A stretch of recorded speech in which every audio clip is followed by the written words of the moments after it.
नमस्कार, आपका बहुत बहुत स्वागत है हमारे चैनल लीगल आउटलुक में। आज हम कानून से जुड़े हुए एक नए पहलू पे आपसे चर्चा करते हैं। ये घटना 1995 की है। जस्टिस लाहौती कोर्ट होल्ड कर रहे थे ओरिजिनल साइड में दिल्ली हाई कोर्ट में। एविडेंस चल रहा था और एक एडवोकेट एक डॉक्यूमेंट को एग्जिबिट करना चाहते थे, दूसरे एडवोकेट उसको अपोज कर रहे थे। काफ़ी हीटेड आर्गूमेंट हो रहा था। ये मैटर था Sudhir engineering versus Nitco roadways limited. 1995 का जजमेंट है। इन्होंने जो जजमेंट लिखा वो 1995 का है।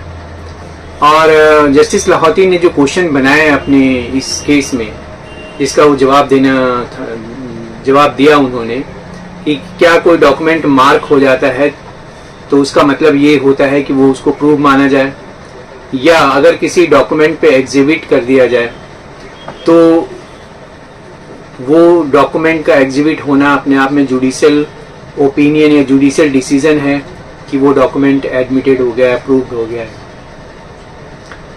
तो उन्होंने जो जजमेंट लिखा सुधीर इंजीनियरिंग में, वो काफ़ी बढ़िया जजमेंट है और काफ़ी सालों तक लोग इसको फॉलो करते आ रहे हैं, काफ़ी सालों से। ऐसा ही एक केस हुआ फिर जब जस्टिस लाहौती सुप्रीम कोर्ट पहुंच गए। तो ऑलमोस्ट सिमिलर पॉइंट पे फिर उन्होंने जो डिस्कशन किया, हालांकि वो डिवीजन बेंच था और डिवीजन बेंच में जस्टिस लाहौती के साथ थे जस्टिस अशोक भान। तो जिस केस का मैं जिक्र कर रहा हूँ, ये 2003 का केस है। ऑलमोस्ट 8 साल के बाद जब जस्टिस लाहौती ने सुधीर इंजीनियरिंग के केस को डील किया था। और ये जो केस था वेंकट चले गौदर वर्सेस अरी मिंगू विश्वेश्वरा स्वामी, ये 2003 का जजमेंट है। अब हम देखते हैं कि इन दोनों, हालांकि मैंने ये जो विशेष वेंकटाचला गौदर वाले जजमेंट पे वीडियो बनाया और वीडियो का काफ़ी अप्रिशिएट किया, बहुत सारे व्यूज़ मिले उसमें, और अभी भी वो चल रहा है और मेरा one of the successful videos है जिसमें काफ़ी क्वेश्चंस भी आते हैं, अप्रिशिएट भी किया लोगों ने। इसको मैंने बहुत बढ़िया डील किया इस जजमेंट को, जो गौदर वाले जजमेंट है, और इसका मैं लिंक दे रहा हूँ यहाँ पे, आप उसको देखिए, आपको बेसिक चीज़ें बहुत क्लियर होंगी। अब ये जो पूरा केस था, दोनों ही केस था कि उसमें किसी डॉक्यूमेंट को एग्जिबिट करते हैं और एग्जिबिट करते वक्त अगर कोई ऑब्जेक्शन होता है तो उसके क्या कॉन्सिक्वेंसेज है, और किस तरह के डॉक्यूमेंट को एग्जिबिट करते वक्त अगर ऑब्जेक्शन नहीं किया गया तो फिर बाद में आप नहीं कर सकते। क्योंकि अगर आप उस समय करते तो उसको, जो डॉक्यूमेंट लेकर आया है, उसको एक मौका मिलता उसकी उन चीज़ों को डील करने का। तो अगर उस समय ऑब्जेक्ट नहीं किया गया तो ये कोर्ट भी मान लेती है कि आपके पास जो ऑब्जेक्शन की अपॉर्चुनिटी थी वो उसको वेवर ऑफ कर दिया। अब देखिए कि जो डॉक्यूमेंट एग्जिबिट का नॉर्मल प्रैक्टिस क्या है। तो जब भी कोई प्लेंटिफ या डिफेंडेंट, अभी हम प्लेंटिफ की कहते हैं, अगर प्लेंटिफ कोई डॉक्यूमेंट लेकर आया और डिफेंडेंट ने उसे एडमिट कर लिया तो उसको नॉर्मल प्रोसेस है कि एग्जिबिट P1 या P2 लिख देते हैं। अगर डिफेंडेंट का डॉक्यूमेंट हो और प्लेंटिफ ने एडमिट कर लिया तो D1, एग्जिबिट D1 या D2 लिख देते हैं। अगर डॉक्यूमेंट कोई सेकंड सिचुएशन ये होता है कि कोई डॉक्यूमेंट कोई विटनेस टेंडर कर रहा है, वो एडमिटेड डॉक्यूमेंट नहीं है, तो फिर उस डॉक्यूमेंट को लिखते हैं। अगर एक पहला विटनेस है PW1 का तो PW1/1, 2, 3 ऐसे लिखते हैं। अगर डिफेंडेंट का विटनेस कोई टेंडर कर रहा है और वो एडमिटेड डॉक्यूमेंट नहीं है तो DW1/1 लिखते हैं। और अगर डिफेंडेंट का दूसरा विटनेस है तो DW2/1 होगा, तीसरा विटनेस है तो DW3/1 होगा। तो इस तरीके से इस डॉक्यूमेंट को मार्क करते हैं। तीसरा सिनेरियो ये होता है कि कोई डॉक्यूमेंट को उस क्रॉस एग्जामिनेशन के समय दिखाया गया। अगर प्लेंटिफ का विटनेस PW1 है और उसका क्रॉस एग्जामिन हो रहा है, और दूसरा डिफेंडेंट अगर कोई डॉक्यूमेंट लेकर आता है और वो उस डॉक्यूमेंट पर सवाल करता है तो वो डॉक्यूमेंट का एग्जिबिट बनता है PW1/D1, D2, D3 जितने डॉक्यूमेंट हैं। अगर डिफेंडेंट का विटनेस का क्रॉस एग्जामिनेशन चल रहा है और प्लेंटिफ को डॉक्यूमेंट दिखा रहा है तो DW1/P1, P2 ऐसे चलता है। तीसरा सिनेरियो, चौथा सिनेरियो ये होता है कि अगर कोई डॉक्यूमेंट है और वो एडमिसिबल नहीं है, फोटोकॉपी है और इस पर डिलाई हो रहा है, तो उस पर एग्जिबिट नहीं लिखा जाता, मार्क लिखा जाता है। तो क्या कॉन्सिक्वेंसेज हैं इन सब डॉक्यूमेंट्स के? तो जो जस्टिस लाहौती लिख रहे थे जजमेंट, उन्होंने ये कहा कि किसी भी डॉक्यूमेंट का जो बेसिक लॉ है जो रिलेटेड है इससे, कि किसी भी डॉक्यूमेंट को 3 स्टेजेस से गुजरना होता है। पहला स्टेज ये है कि वो डॉक्यूमेंट फाइल हुआ प्लेंटिफ या डिफेंडेंट के द्वारा कोर्ट में और वो कोर्ट के रिकॉर्ड पे चला गया। दूसरा स्टेज ये होता है कि जब कोई विटनेस आता है और उस डॉक्यूमेंट को टेंडर करता है और वो दूसरी पार्टी के द्वारा एडमिट कर लिया जाता है या नहीं किया जाता है, तो उस पर मार्किंग होती है DW, जैसे मैंने बताया PW1/1। तो ये एविडेंस के जब उस पर मार्किंग हो जाती है तो वो एविडेंस का हिस्सा बन जाता है। पहले केस में डॉक्यूमेंट फाइल तो हुआ कोर्ट के रिकॉर्ड पे तो है, बट वो एविडेंस का हिस्सा नहीं है जब तक कि उसे टेंडर ना किया जाए।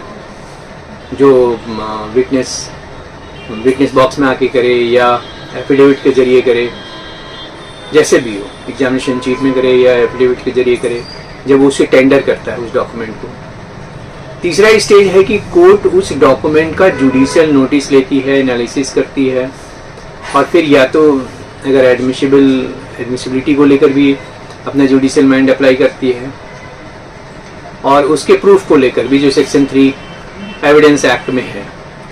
तो इस 3 स्टेजेस से कोई भी डॉक्यूमेंट गुजरता है।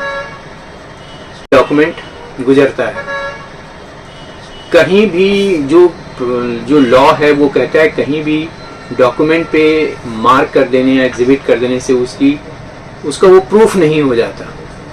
और अगर मार्क कर दिया गया है तो ऐसा नहीं है कि जो अपोजिट पार्टी है उसका वो बाद में उस पर डाउट नहीं कर सकती या उसके ऑब्जेक्शन नहीं रेज कर सकती, ऐसा नहीं है। अगर कोई ऑब्जेक्शन है जो लीगल ऑब्जेक्शन है या उसकी प्रूफ को लेकर जो ऑब्जेक्शन है वो बाद में भी रेज किया जा सकता है।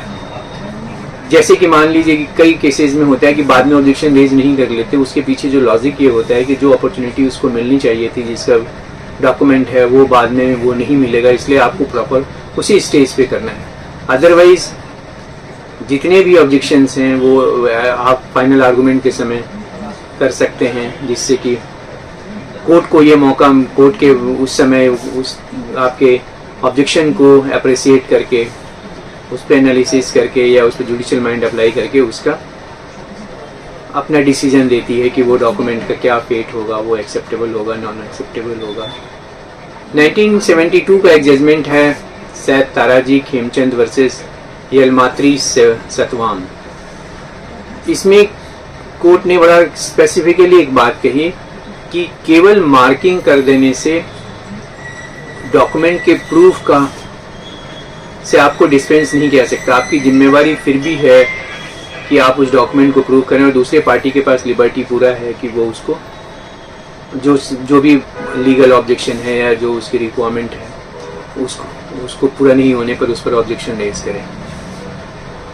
तो जो बेसिक चीज़ कंक्लूड किया इस जजमेंट में जस्टिस लाहौती ने दिल्ली हाई कोर्ट में, कि भाई डॉक्यूमेंट का एडमिट हो जाने से उसको कंफ्यूज नहीं करना है प्रूफ से।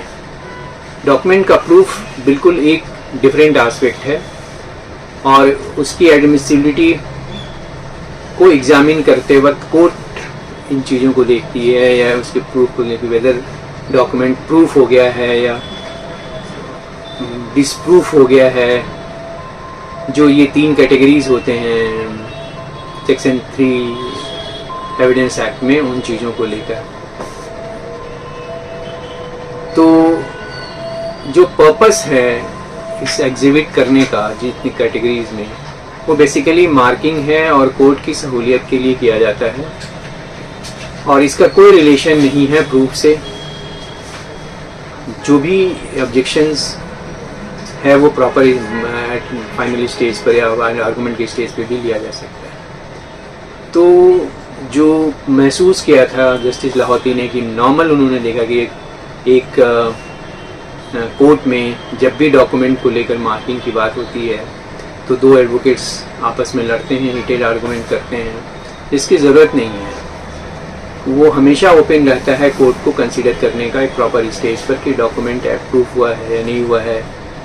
तो ये मेयर एक उस स्टेज की ज़रूरत है कि डॉक्यूमेंट को आइडेंटिफाई किया जाए, और इसलिए डॉक्यूमेंट पे आइडेंटिफिकेशन के मार्क्स दिए जाते हैं। तो इस जजमेंट में जस्टिस लाहौती ने पूरे प्रैक्टिस को डील किया, जो प्रैक्टिस है, फिर अपनी बात कही और फिर जो लॉ को डील किया, और बड़ा ही क्लियर शब्दों में ये कह दिया कि मार्किंग के स्टेज पर आर्गूमेंट करने की ज़रूरत नहीं है, लड़ने की ज़रूरत नहीं है आपस में एडवोकेट को। ये एक प्रोसीजरल प्रोसेस है। Final judicial cognizance, judicial notice, judicial mind apply करती है कोर्ट एक प्रॉपर स्टेज पर, तब वो डिसाइड करती है कि डॉक्यूमेंट प्रूफ हुआ या नहीं हुआ। आज की इस वीडियो में इतना ही। Thank you very much. नमस्कार।